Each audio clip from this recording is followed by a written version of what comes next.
গ্রামের এক বৃদ্ধ লোক বাজার থেকে সস্তা দামে একটা ফুল প্যান্ট কিনে আনছে। এখন বাড়িতে এসে সেই ফুল প্যান্টটা পরে দেখে ফুল প্যান্টটা তার পায়ের থেকেও আধ হাত বেশি লম্বা। তখন সেই বৃদ্ধ লোক তার স্ত্রীর কাছে গিয়ে বলল, আমার এই প্যান্টটা আধ হাত বড় হয়েছে, তুমি প্যান্টটাকে আধ হাত কেটে সেলাই করে একটু ছোট করে দাও তো। লোকটার এই কথা শুনে তার স্ত্রী বলল, শালার বুইড়ার শখ কত, এক পাও কবরে গেছে, এখন আবার তার ফুল প্যান্ট পরতে হবে, যাও এখান থেকে, আমার হাতে সময় নাই। স্ত্রীর এই ঝাড়ি শুনে সেই বৃদ্ধ লোকটি তার পুত্রবধূকে বলল, মা, আমার এই প্যান্টটা আধ হাত লম্বা হয়েছে, কেটে একটু ছোট করে দাও না। পুত্রবধূ বলল, বাবা, আমার হাতে সময় নাই। এরপর সেই লোকটি তার নিজের মেয়েকে বলল, মারে, আমার এই প্যান্টটা আধ হাত লম্বা হয়েছে, কেটে একটু ছোট করে দাস না। তার নিজের মেয়েও বলল, বাবা, আমার হাতে সময় নাই। তখন সেই বৃদ্ধ লোকটা মন খারাপ করে বাড়ি থেকে চলে গেল।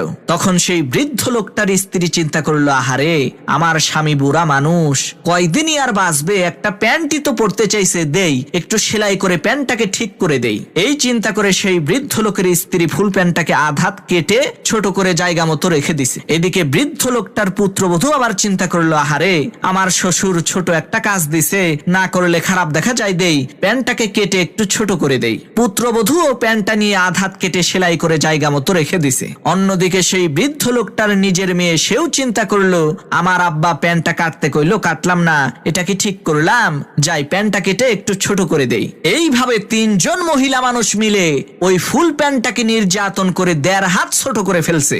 এমন সময় সেই বৃদ্ধ লোকটা বাড়িতে এসে তার ফুল প্যান্টটাকে দেখে তো অবাক, আরে সর্বনাশ, আমার ফুল প্যান্টটার হাফ প্যান্ট বানাইছে কে?